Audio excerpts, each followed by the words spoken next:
Carolina Darias San Sebastián será la nueva ministra de Sanidad. No ha sido una sorpresa, el de Carolina Darias será un nombre que se daba en todas las quinielas para sustituir a Salvador Illa, que se va a hacer campaña en las elecciones autonómicas catalanas.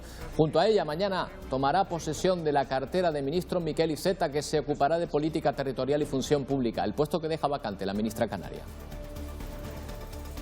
Hola, buenas noches. Darias se va a enfrentar al reto más difícil en el peor momento de la pandemia. Jonathan Dennis, lo que la va a situar en el centro del escenario político a partir de ahora. Sí, lo hace con una tercera ola que nos deja datos muy preocupantes. Esta tarde se han notificado en nuestro país 591 fallecidos.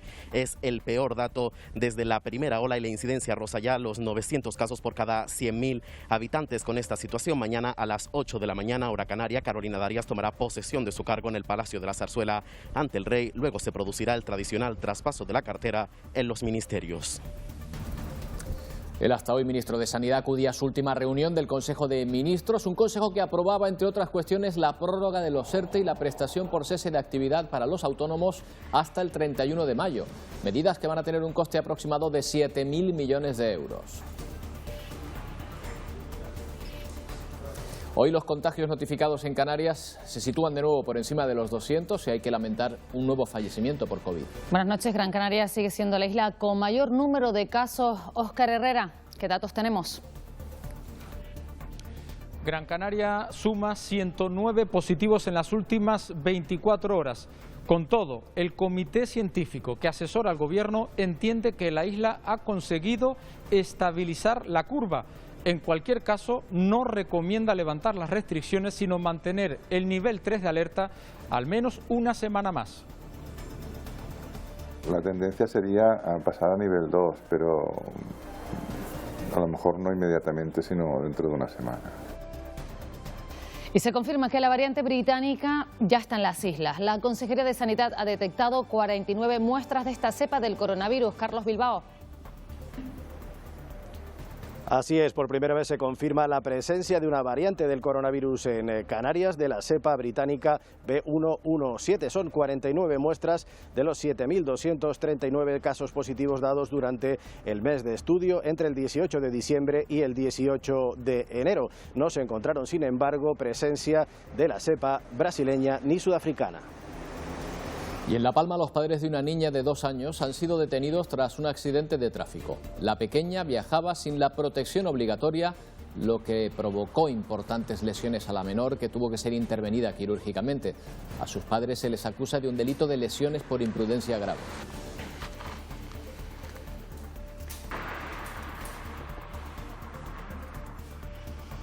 Y les mostraremos un nuevo espacio de Televisión Canaria para educar en medio ambiente, precisamente hoy, que es el Día Mundial de la Educación Ambiental. Y uno de los grandes retos a los que se enfrenta la humanidad es el cambio climático. La enseñanza ambiental podría ayudar a amortiguar sus efectos.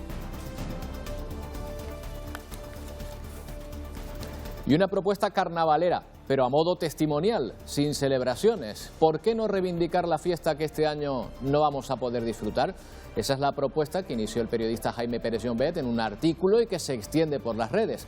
También el humorista Darío López se suma a esta celebración íntima y alejada de multitudes para la que solo se requiere disfrazarse el viernes 12 de febrero.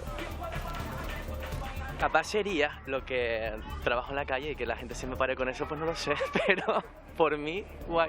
Es nuestro sello de identidad y tenemos que seguirlo y es alegría.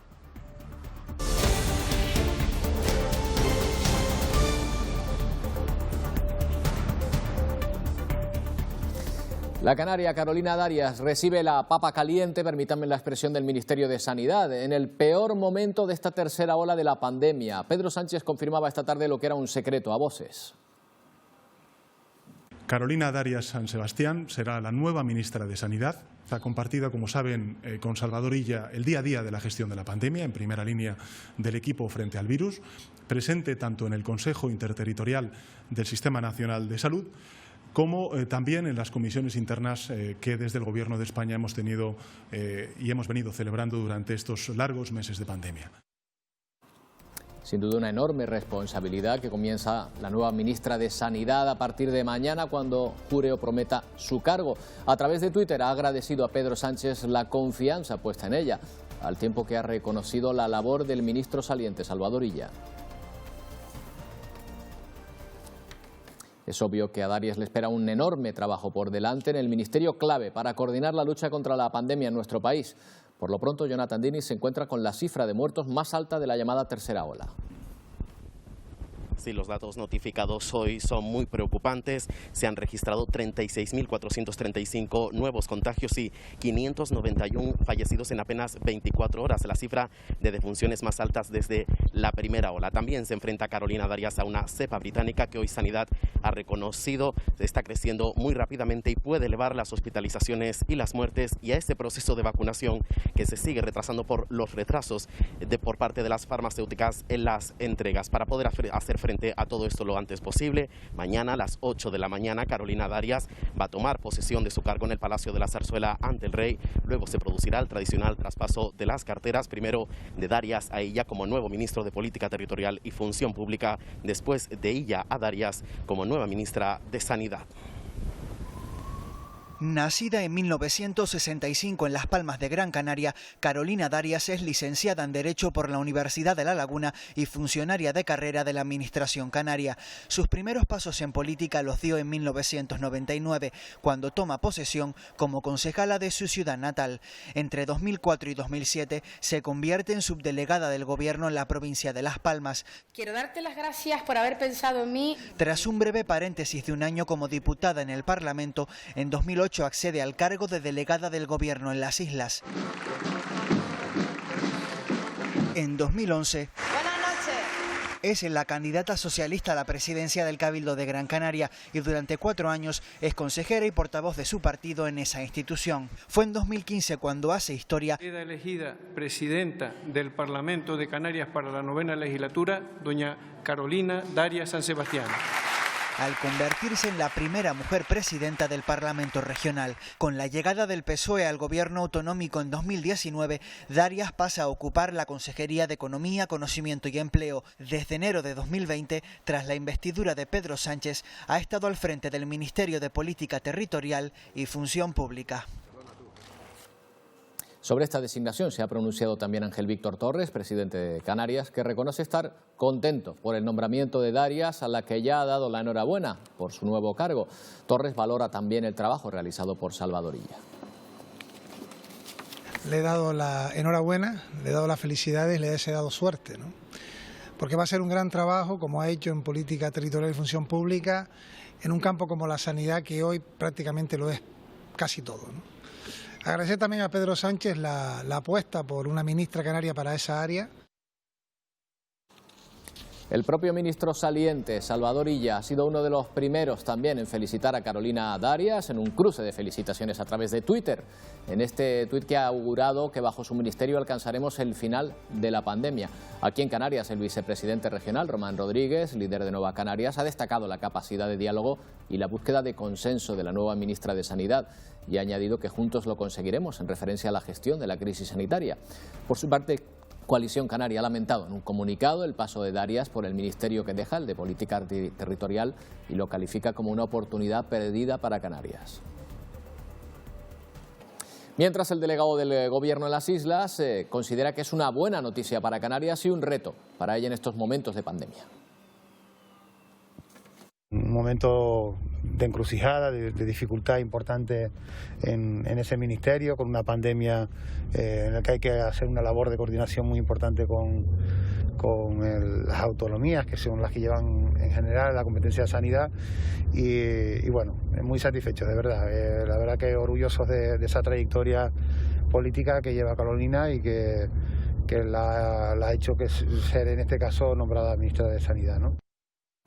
Un día más se registran más de 200 positivos por coronavirus en Canarias, concretamente 234 en las últimas 24 horas. Gran Canaria es la isla más afectada por esos nuevos casos y además, Óscar Herrera, hay que lamentar un nuevo fallecido por esta pandemia.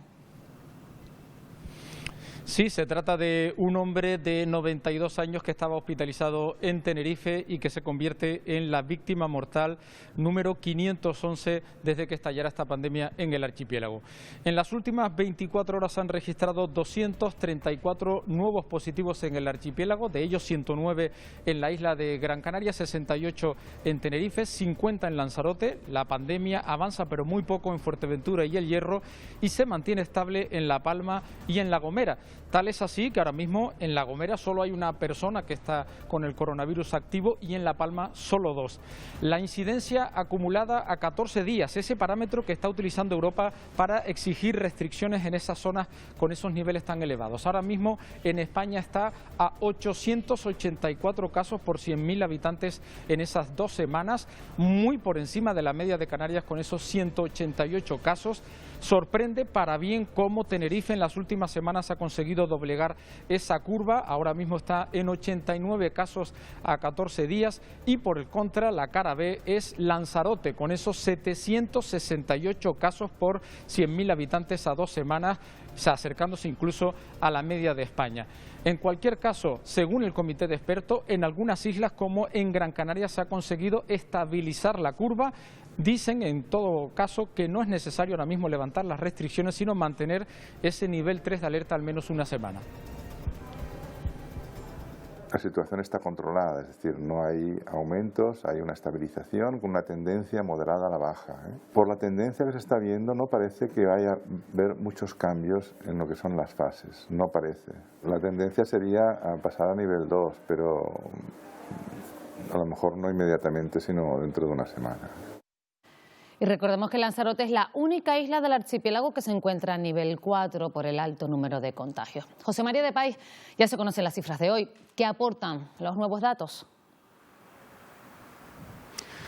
Sí, buenas noches. Los datos de hoy, pese a que se han dado 50 nuevos casos de contagio, también se han producido 30 nuevas altas. En total en la isla ahora hay 1.010 contagiados por coronavirus, invitan al optimismo porque parece que tímidamente comienza a doblegarse la curva. Atrás quedan esas jornadas donde diariamente se producían centenares de contagios. De cualquier forma hay que mantener la cautela porque actualmente en la UCI del Hospital Molina Orosa hay 14 personas ingresadas y en planta 49. Estos días hemos escuchado a las autoridades sanitarias hacer un llamamiento a la población que guarden cautela y que hagan un ejercicio de responsabilidad. Hoy hemos hablado con un colectivo importante que también está involucrado de lleno en esta lucha contra la pandemia. Ellos son los rastreadores.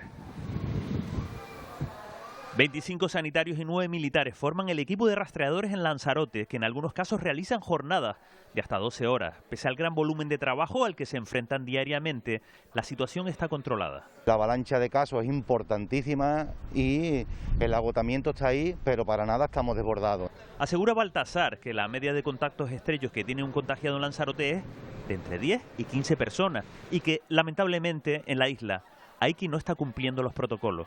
Una vez que una persona está en cuarentena, parece ilógico que siga aportando casos si no se tiene que mover de su casa y ya su familia está identificada como contacto estrecho. Ahí donde está, en la certeza de que se está incumpliendo las cuarentenas. Y para no sumar más casos, los ciudadanos deben de ser responsables. Toda la población haciendo un esfuerzo tremendo para que unos pocos puedan echar abajo el trabajo de muchos. Por favor, concienciación. Por otro lado, el Consorcio de Seguridad y Emergencias de Lanzarote ha activado un protocolo de desinfección en La Graciosa para actuar en las zonas calientes, como pueden ser las instalaciones públicas, el centro de salud o las inmediaciones del puerto. El Colegio de Valverde en El Hierro sigue funcionando con normalidad tras el nuevo cribado que se realizó ayer al alumnado y personal del centro. En este nuevo cribado no se ha constatado ningún caso positivo nuevo. Las familias ya han sido avisadas y los casos confirmados anteriormente continúan aislados. En total se detectaron 4 casos positivos en el centro, solo una clase sigue en aislamiento al tratarse de un grupo burbuja. El equipo directivo asegura que siempre han actuado bajo las instrucciones de sanidad y siguiendo el protocolo establecido. Afortunadamente todo ha quedado en un susto, los resultados salieron todos negativos y mañana tendremos al resto del alumnado en el colegio. El protocolo continúa siendo el que indicó la Consejería de Educación al inicio de curso, pues distancia de seguridad, lavado de manos, grupos burbuja, el uso de mascarilla. Por primera vez desde que comenzó la pandemia, el Servicio Canario de Salud ha confirmado la presencia de la variante británica del COVID-19 entre los positivos analizados. Son 49, Carlos Bilbao, detectados entre un total de 7.239 positivos. Así es, buenas noches de nuevo. En total, una cifra que representa menos del 1% de los 7.239 casos activos en Canarias durante el mes que duró el estudio, desde el 18 de diciembre pasado hasta el 18 de enero de este año. Curiosamente, no se encontró ninguna trazabilidad de la cepa brasileña o sudafricana. De los 49 muestras que se encontraron de la cepa británica, de la B117, en total 34 proceden de la isla de Tenerife, 4 son de Lanzarote y 2 tienen su procedencia directa desde el Reino Unido, otras 2 también desde Italia. Actualmente hay otras 7 muestras de las que se desconoce exactamente su procedencia, por lo cual se sigue investigando en su trazabilidad. Además, el Servicio Canario de Salud ha anunciado que seguirá estudiando casos sospechosos con especial atención sobre todo a las islas de Gran Canaria y Lanzarote, donde la incidencia del virus ahora es más alta en Canarias. ¿Pero en qué se diferencia esta variante del virus de la que hemos sufrido hasta ahora? En primer lugar, es mucho más contagioso. Se propaga entre un 50 y un 70% más que el coronavirus actual. Esto quiere decir que casi duplica el llamado número R, el número de personas promedio que contagia una persona infectada, que pasa de 0,4 a 0,7. Además, contagia a personas más jóvenes, por lo que adolescentes y niños se verían más afectados que antes. En principio no agrava las dolencias según los científicos, aunque el primer ministro británico afirmó, ya saben, que elevaba la mortalidad y dio una cifra, el 30%. Las medidas de contención son las habituales: mascarilla, distancia social e higiene de manos, y que se sepa, las vacunas siguen siendo efectivas para inmunizarnos ante esta variante. La tercera ola de la pandemia sigue golpeando al continente europeo. Portugal busca ayuda internacional para aliviar el colapso de sus hospitales y Reino Unido ha superado en esta jornada los 100.000 fallecidos por COVID. Entre tanto, la Comisión Europea pide transparencia y responsabilidad a la farmacéutica AstraZeneca para saber cuál es la razón del retraso en la estrategia de las vacunas. Las explicaciones de AstraZeneca por el retraso en la entrega de vacunas no han calado en Bruselas. La Comisión Europea ha tachado de insatisfactorios sus argumentos y pide a partir de ahora un sistema de transparencia. Queremos saber exactamente qué dosis de AstraZeneca se han producido, dónde y a quién se han entregado. En el futuro, todas las empresas que produzcan vacunas en la Unión Europea tendrán que notificar con anticipación cuando quieren exportar vacunas a terceros países y las entregas no se deben ver afectadas por esto. Europa ha invertido miles de millones para ayudar a desarrollar las primeras vacunas del mundo contra la COVID-19, para crear un auténtico bien común global, y ahora las empresas tienen que cumplir, tienen que llevar a cabo sus obligaciones. La sospecha de que han vendido las dosis a otros países planea sobre la farmacéutica. A esta situación también se ha referido la canciller alemana Angela Merkel en el foro de Davos. A través de un buen programa de vacunación podremos sobrellevar la pandemia. En estos tiempos lo fundamental es tener disponible vacunas, tener vacunas para todos, una distribución equitativa. Y esta empresa española ha disparado su cotización en bolsa tras producir un fármaco antiviral que ha demostrado una disminución del 99% de las cargas virales. El Consejo de Ministros ha aprobado este martes una nueva prórroga de los ERTE y de la ayuda a los autónomos que se extenderá hasta el próximo 31 de mayo. Las condiciones se mantendrán prácticamente igual a las anteriores, de modo que el Estado seguirá corriendo con el salario y parte de las cotizaciones sociales de los trabajadores. Era un secreto a voces que hoy, tras varias reuniones con los agentes sociales, el Consejo de Ministros ha aprobado. La aprobación del Real Decreto Ley que refuerza y consolida la defensa del empleo. La nueva prórroga de los ERTE y las ayudas para autónomos se extenderán hasta finales de mayo. Este balón de oxígeno tendrá un coste de unos 7.000 millones de euros y se acogerán más de 750.000 trabajadores. Estamos dando certidumbre, extendemos los ERTEs y la prestación de autónomos hasta el 31 de mayo. Los trabajadores seguirán recibiendo un 70% de la base reguladora y las exoneraciones en las cotizaciones seguirán vinculadas a los 3 esquemas de ERTE vigentes. Transición de un ERTE a otro que pueda producirse en las nuevas modalidades se haga de una forma muy sencilla, simplemente con una comunicación a la autoridad laboral. Respecto a las ayudas a autónomos, habrá una prestación por suspensión de actividad de al menos 760 euros. Parte del sector empresarial advierte que estas medidas son insuficientes. Desde la Asociación de Autónomos consideran que ha llegado el momento de que el Ejecutivo estatal articule ayudas directas que sirvan para salvar a muchas empresas y trabajadores. Hemos pasado de tener un problema de liquidez a tener un problema de solvencia por parte de las empresas y ahora lo que necesitamos de las administraciones públicas es que entren ayudas directas para poder mantener el tejido empresarial. Hablamos de ayuda para poder sostener los alquileres, para poder pagar a nuestros proveedores y para poder mantener el empleo. Otro de los acuerdos aprobados hoy en el Consejo de Ministros es la prórroga obligatoria de los alquileres y la moratoria en determinadas circunstancias del pago mensual de ese alquiler. Son medidas que estaban en vigor desde marzo y que ahora el Gobierno vuelve a ampliar con un nuevo decreto hasta el final del estado de alarma.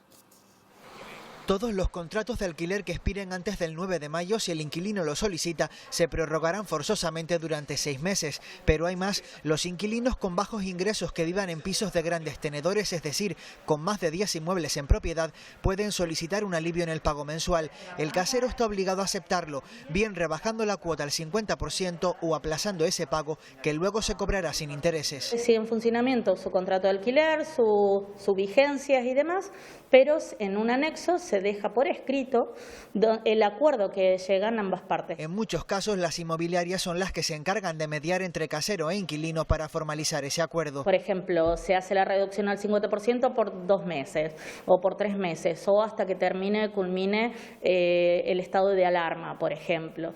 Y después siempre se especifican exactamente la fecha. Al igual que ocurre con el contrato, el anexo no se registra oficialmente en ninguna administración. Por eso no hay datos oficiales. El Gobierno no controla el volumen de personas que pueden beneficiarse de estas medidas. Mientras tanto siguen las vacunaciones. Canarias alcanza las 6.000 dosis diarias y ya se ha completado la vacunación de los centros de mayores y la cobertura del personal sanitario de primera línea supera el 80%. Muchos de ustedes puede que se estén preguntando ¿cuándo me va a tocar vacunarme, ¿no? Bueno, ¿y cómo lo podemos saber, Roberto? Pues hay una pareja de estudiantes de física y medicina que ha creado una aplicación que trata de responder a esta pregunta. Ellos ya se han vacunado. Son más de 5.700 residentes y personal de centros de mayores de Canarias que han recibido la segunda dosis. Es el único instrumento que nos va a permitir modular la pandemia, que es la vacuna. La pregunta es, ¿cuándo le tocará al resto de la población? Es lo que pretende responder esta calculadora desarrollada por 2 estudiantes de física de partículas y medicina. Basada en la lista de grupos prioritarios establecida por el Gobierno y en la tasa de vacunación, la calculadora estima cuánta gente tenemos por delante y cuánto tiempo tendremos que esperar. Para ello hay que introducir una serie de datos como la edad o la profesión y a golpe de ratón, la calculadora nos da el resultado. No es una herramienta oficial y el dato es meramente orientativo, pero nos da una idea de cuándo es más probable que nos toque vacunarnos.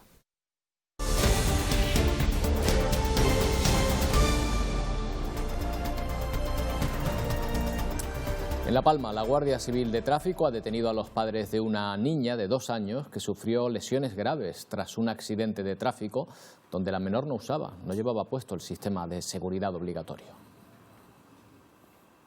El matrimonio y su hija, de vacaciones en la isla, chocó frontalmente con otro vehículo en la LP1 a la altura de Tijarafe. La menor fue evacuada en helicóptero a Tenerife, donde está siendo tratada de graves lesiones. Los padres fueron detenidos como responsables de una imprudencia grave.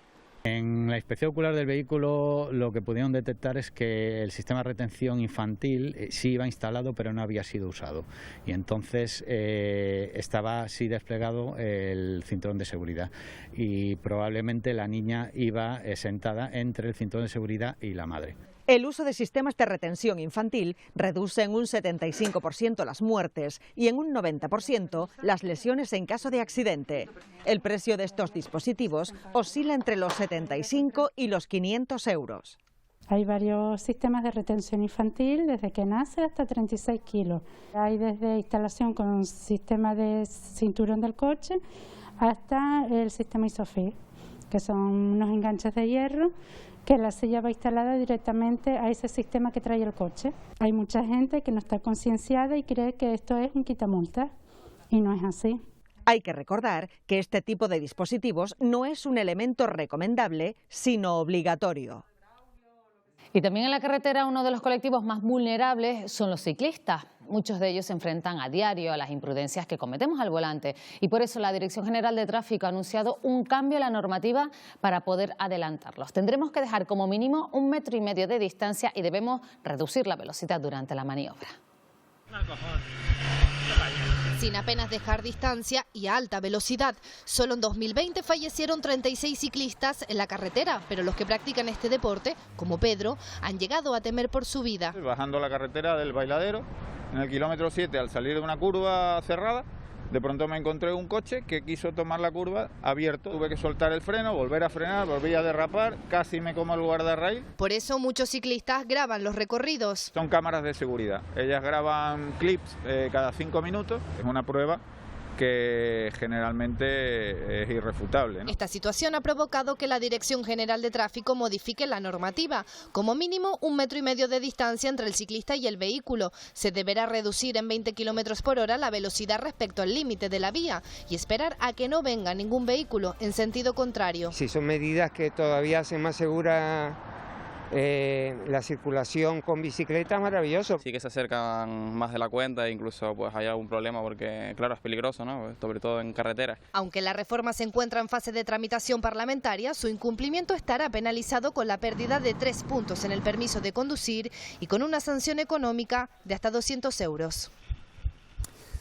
Para contarles la siguiente información tenemos que mostrarle unas imágenes de las que les advertimos de entrada de la dureza de estas imágenes. Se trata de decenas de cadáveres de perros de distintas razas que habrían hallado 2 activistas después de que una persona viera el cadáver de uno de estos animales desde un puente de más de 60 metros en Barranco del Río, entre Arico y Granadilla de Bona, en Tenerife. La Guardia Civil investiga lo ocurrido, está a la espera de conocer la necropsia de estos animales. No es la primera vez que ocurre algo similar. En abril de 2020 localizaron 12 cadáveres de perros en la misma zona. Es bastante común entre algunos cazadores mayores pues deshacerse de los cadáveres de los perros en esa zona. Es algo bastante conocido en el pueblo. Queremos pensar que los han tirado una vez fallecidos, como los que estaban en bolsas, pero otros la verdad es que con esas cuerdas atadas a las patas pues da que pensar. La Guardia Civil ha denunciado una embarcación recreativa en la que pescaban 2 personas. Fue detectada el pasado día 20 de enero a menos de 1 milla del Cotillo, en Fuerteventura, con 179 kilos de pescado. Y entre los ejemplares había piezas de cazón, cherné y escolar. La carga era excesiva, ya que en la zona solo se permiten 5 kilos por persona y licencia. El pescado incautado fue entregado por parte de los agentes a una organización benéfica. Canarias registró durante el año pasado 43 fallecimientos por ahogamiento en la costa. Mejorar la vigilancia de las playas es un cometido en muchos municipios de las islas. Son los últimos 6 meses del pasado año. Los socorristas de La Oliva, en Fuerteventura, tuvieron que actuar en una veintena de rescates y más de 30 asistencias sanitarias. Las playas de La Oliva cerraron el segundo semestre de 2020 con un total de 21 rescates a bañistas en apuros realizados por los servicios de vigilancia del municipio, además de 35 asistencias sanitarias de diversa consideración, como luxaciones, fracturas o traumatismo. La playa del Burro fue la zona donde más servicios se prestaron, con 12 asistencias sanitarias y 8 rescates. Por su parte, la segunda, esta playa del Moro, con 11 asistencias y 9 rescates. Durante los últimos 6 meses del año, la plantilla se tuvo que reforzar, llegando a los 25 socorristas que prestaron vigilancia en las playas del municipio. Esa ampliación de personal permitió aumentar la presencia en las grandes playas de Corralejo y Piedra Playa en el Cotillo. Además, se ha mejorado en otros ámbitos, como la señalización de las playas con advertencias, utilizando materiales más resistentes y de mayor tamaño para asegurar su visibilidad, o la instalación de nuevas torretas de vigilancia. Europa ni está ni se le espera. Así se ha manifestado esta tarde la viceconsejera de Derechos Sociales, Emma Martínez, al término de la reunión telemática mantenida con técnicos del gabinete de la comisaria europea de Interior, Ylva Johansson. Una reunión para exponer la situación de los 2.656 menores migrantes no acompañados en las islas. El Ejecutivo canario dice que sigue esperando por los fondos de emergencia acordados el año pasado y que volverá a remitir a la comisaria europea la relación de los niños y niñas extranjeros acogidos en los 26 espacios que el Gobierno abrió el año pasado para atenderlos. Europa, por su parte, se ha comprometido a estudiar la situación. Y este lunes el Gobierno de Canarias pedía a los cabildos mayor implicación a la hora de acoger y repartir a los menores inmigrantes que llegan a las islas. La Fiscalía cree que la masificación en centros de acogida está relacionada con un aumento en el número de incidentes. Sindicatos policiales piden mayor presencia policial en las calles para ejercer un carácter disuasorio. Para la Fiscalía de Menores, la masificación de algunos centros de acogida en Gran Canaria está detrás del aumento en el número de delitos leves. Durante meses están conviviendo los menores evidentes con quienes no lo son, conviviendo menores marroquíes con menores subsaharianos, que tradicionalmente no han tenido una buena relación. Y de ahí ese aumento de incidencias que se están denunciando. Una solución a esta masificación, asegura, sería acelerar las pruebas que determinan la edad y evitar que mayores ocupen esas plazas. Ahora mismo hay retrasos de meses, con el perjuicio correspondiente para esos menores evidentes, que son niños y que están conviviendo con jóvenes de 18, 20... Medidas que creen reducirían los incidentes. Desde el sindicato Jupol de la Policía Nacional piden medios que permitan acelerar los trámites de repatriación, siempre respetando los derechos de los migrantes. Hay que defender los derechos y libertades de todos los ciudadanos que están en España. Y también hemos solicitado más medios materiales y humanos para tener presencia proactiva en la calle donde se producen más delitos en estos momentos. Aseguran que la sola presencia policial tiene carácter disuasorio y ayudaría a reducir el número de incidentes. Esta mañana llegó la primera patera del año a La Gomera, fue trasladada hasta el puerto de Vueltas por salvamento marítimo. A bordo, 39 personas de origen subsahariano. 4 de estas personas han sido trasladadas al hospital de Guadalupe, de Nuestra Señora de Guadalupe, en la capital gomera. El resto de inmigrantes permanecen en el puerto y ahí van a pasar la noche custodiados por la Guardia Civil hasta saber los resultados de las PCR que se les han realizado. También en Fuerteventura, Salvamento Marítimo rescató este lunes una embarcación localizada a 8 millas de Morrojable. En ella viajaban 60 personas de origen subsahariano, entre ellos 3 menores. 2 de los migrantes que habían salido de la YUM tuvieron que ser trasladadas al centro de salud con síntomas de hipotermia. Con estas son 5 las pateras llegadas a Fuerteventura en lo que va de año.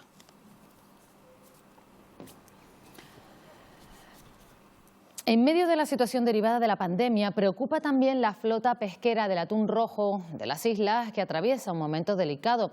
Denuncian que la cuota, lo que les dejan pescar, no es suficiente y que no han recibido las ayudas. Muchos barcos llevan amarrados desde agosto. Está cerrado desde agosto, sin entrar un bicho aquí. Desesperado, así se encuentra Paco.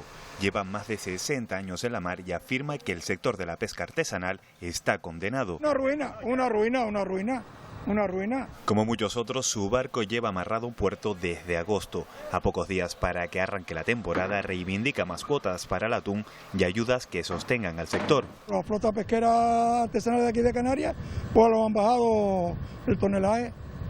El año pasado teníamos una cota y este año tenemos mucho menos. Esta situación ha dejado a muchos marineros en el dique seco. Alexis y Domingo no faenan desde hace varios meses, por lo que a casa no llegan ingresos. Desde el 3 de agosto, de mi barco 11 hombres, tuvimos paro 3. Sí, me ayuda mi mujer que me ha hecho una mano. A estos problemas la flota también suma las consecuencias derivadas de la pandemia, como la caída del precio del atún rojo al no conseguir darle salida. El atún rojo, que lo solían pagar a 10 euros, este año que pasó lo pagaron a 4 euros, a 3 euros. Estos días, mientras ponen a punto sus barcos, recuerdan que la pesca artesanal es un sector sostenible y tradicional en Canarias que no quiere echar el ancla. Canarias tiene garantizadas las vacunas para asegurar las segundas dosis previstas. Lo ha asegurado hoy en el Parlamento el presidente de Canarias, Ángel Víctor Torres. Si llegan todos los suministros, en verano podría estar vacunada el 70% de la población. La cuestión que ha despertado mayor interés entre los grupos parlamentarios es la concesión de ayudas a los autónomos y pequeñas empresas más castigados por la pandemia. Los grupos Ciudadanos, Nueva Canarias y Coalición Canaria preguntaron al presidente por este tema. Han aprobado más ayudas en comunidades autónomas de todos los colores políticos, señor Torres. Y no, ustedes déjense de excusas. Ante todo este drama absoluto, ¿qué ha hecho su gobierno en todo este tiempo? Pues llegar tarde o no llegar. Es imposible que podamos cubrir de ninguna administración, el daño que se produce en el sector económico. Y ahora aprobamos 400 millones, de los que 165 son para líneas directas. Y están asegurados los fondos. Podemos, el Grupo Popular y el Grupo Socialista Canario preguntaron al presidente por la estrategia de vacunación contra el coronavirus. El suministro que hemos recibido es ridículo, 48.000 dosis para casi 2 millones de canarios. Seamos serios. La eficacia de una campaña de vacunación se mide en función del porcentaje de la población inmunizada. Canarias se sitúa a la cabeza, la primera en datos de vacunación, las dosis de vacunación administradas. Canarias tiene el plan diseñado en el que además desde la sanidad concertada también tiene que vacunarse y ponerse al servicio para cumplir con el objetivo. Y solamente dependemos del exterior, del compromiso ético de los laboratorios, de la Unión Europea exigiendo justamente esa distribución y del Ministerio de Sanidad que haya llegar las dosis que le corresponden a Canarias. Si eso se produce, repito, el 70% de los canarios estarán vacunados en verano. La agrupación socialista Gomera preguntó a Torres por la nueva prórroga de los expedientes de regulación temporal de empleo que ha aprobado hoy el Consejo de Ministros. Si no hay empresas, no hay actividad. Si no hay actividad, no hay ingresos para la economía canaria de los que se nutren ayuntamientos y cabildos. Lo más importante es una de las disposiciones últimas y es que se prorrogue el tiempo que sea preciso, que sean indefinidos. Lo más importante sería que no fuera preciso después del 30 de mayo que hubiese ERTE. Y Canarias es sin duda la comunidad que más los necesita. Previsiblemente también después del mes de mayo, porque serán meses duros los que nos quedan hasta el verano. El Pleno ha convalidado 4 decretos leyes del Gobierno, entre los que destacan los cambios en el arbitrio sobre importaciones y entregas de mercancías, el AIEM, el arancel aduanero destinado a proteger la producción local.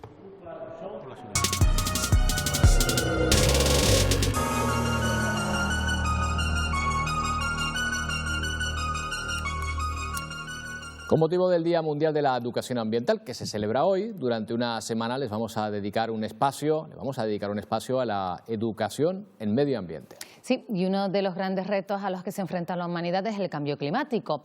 La enseñanza ambiental podría ayudar a amortiguar sus efectos. Un piano en medio del Ártico habla de la mayor amenaza a la que se enfrenta el planeta, el cambio climático. Lo que se conoce se va a valorar, se va a respetar y se va a proteger. Con la educación ambiental se consigue despertar la conciencia crítica de la ciudadanía. Cerca del 80% de la superficie agrícola mundial se utiliza para producir alimentos para animales en lugar de personas. La educación ambiental empuja a la ciudadanía a pensar globalmente y actuar localmente. Tanto reciclando como apagando la luz cuando nos vamos de una habitación y no la vamos a utilizar. Si nosotros en casa somos capaces de consumir de manera diferente, porque no se trata de generar menos residuos, se trata de comprar lo que necesitamos. Crear una masa crítica también es objetivo de la educación ambiental. Si no tenemos una ciudadanía crítica, una ciudadanía que sea capaz de participar, de proponer, esto no va a cambiar. Vamos camino a la extinción, ¿no? Tenemos el planeta en carne viva. Por eso yo reduzco. ¿Y tú? Gracias. En la aldea de San Nicolás, en Gran Canaria, cuentan desde hace un mes con su primera planta fotovoltaica. Una apuesta por las energías renovables que ya está dando buenos resultados. 8.000 metros cuadrados de planta fotovoltaica con más de 2.300 placas. El alto nivel de radiación de la aldea de San Nicolás ha favorecido que un grupo empresarial apueste por las renovables en este municipio gran canario. Estimamos que vamos a tener una producción de 2.000 horas, lo cual implica un 60% del volumen de energía que estamos consumiendo ahora en nuestro grupo, con lo cual la reducción de CO2 y de la huella de carbono es bastante importante. En su mayor momento de producción se podrán alcanzar los 900 kilovatios de energía eléctrica, aunque existe un pequeño hándicap. Limitados en la energía que podemos producir para verter a red. no disponemos de un cierre de anillo insular eléctrico, con lo cual no se puede verter todo lo que se quisiera. Desde el ayuntamiento celebran la instalación de esta planta que dará visibilidad a la aldea como lugar estratégico para las energías limpias. La pandemia ha cancelado también el Carnaval de Santa Cruz de Tenerife. Sin embargo, nace una iniciativa como guiño a la fiesta. Yo me mando la peluca. Invita a los ciudadanos a disfrazarse el primer viernes de Carnaval, es decir, el próximo 12 de febrero, para ir a trabajar o afrontar sus actividades cotidianas. Tendremos que esperar otro año para volver a salir a la calle en carnaval y revivir momentos como estos, pero en Santa Cruz de Tenerife muchos carnavaleros se niegan a perder la ilusión, a pesar de la pandemia. Yo creo que la pandemia nos puede quitar la calle, pero no nos puede quitar la ilusión.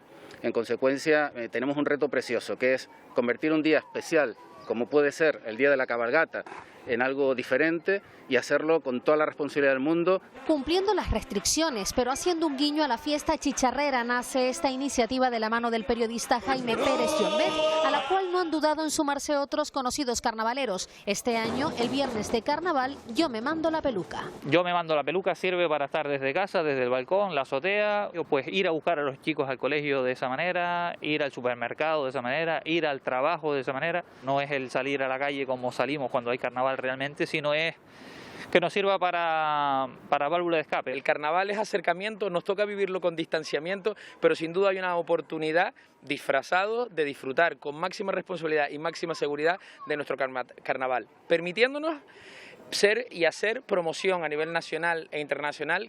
Las redes sociales juegan un papel fundamental en la divulgación de esta iniciativa. El próximo 12 de febrero, día en el que se celebraría la cabalgata anunciadora del carnaval, ¿te mandarías la peluca para ir a trabajar? Trabajo en la calle y que la gente se me pare con eso, pues no lo sé, pero por mí, guay. Pues yo me disfrazaría para no perder la costumbre. Pues me encanta, porque al final es una tradición que es nuestro sello de identidad. Y tenemos que seguirlo y es alegría. Alegría y espíritu carnavalero, pero este año más que nunca con responsabilidad. Bueno, que no nos quiten la ilusión. Enseguida llegan los compañeros de Una Hora Menos. Victorio Pérez, buenas noches. Un adelanto del tiempo, cuéntanos. Pues mañana vamos a tener temperaturas de primavera, casi de verano, Pilar, porque en las zonas costeras de Canarias vamos a tener entre 22 y 27 grados de máxima. Pues sí, bueno, atención, porque incluso mañana por la tarde podríamos recibir una ligera calima. Por lo demás, vamos a tener nubes matinales en Lanzarote, Fuerteventura y La Graciosa, nubes también en la cara norte de las islas más montañosas. Lo vamos a ampliar todo con detalle después de los deportes y además nos hemos ido a la pescadería y nos hemos encontrado con un cangrejo araña así de grande, no les mentimos, así de grande el cangrejo, y lo vamos a cocinar, después nos vemos. Bueno, y en los deportes, la pandemia ha afectado también al mercado de fichajes. El efecto en cadena es este: fútbol a puerta cerrada, lleva menos ingresos y esto a su vez provoca, Daniel Álvarez, menos contrataciones, menos movimiento. Exactamente, Roberto, pero con todo esto todavía puede esperarse alguna llegada y también alguna salida en los próximos días. De momento, solo el Tenerife ha movido ficha, incorporando, como saben, a Sergio González, y lo que más inquieta, sin embargo, es aligerar las plantillas, tanto la blanquiazul como la de la Unión Deportiva Las Palmas. Ni siquiera marchas declaradas de forma oficiosa, como la de Yemelo en los amarillos, terminan por cristalizar. El mercado se cierra el 1 de febrero. Y hoy nos iremos hasta las antípodas, de la mano de un canario que espera el comienzo del Abierto de Australia. Allí se encuentra el fisioterapeuta tinerfeño Asier Sanchís, que nos desvela cómo se adaptan él y el resto de la élite del tenis a un macroevento también condicionado por la pandemia. Interesante historia. También vamos a hablar, como no, de más cancelaciones. Se suspenden partidos en el Granadilla, también la tercera división paralizada. Mucho se detiene.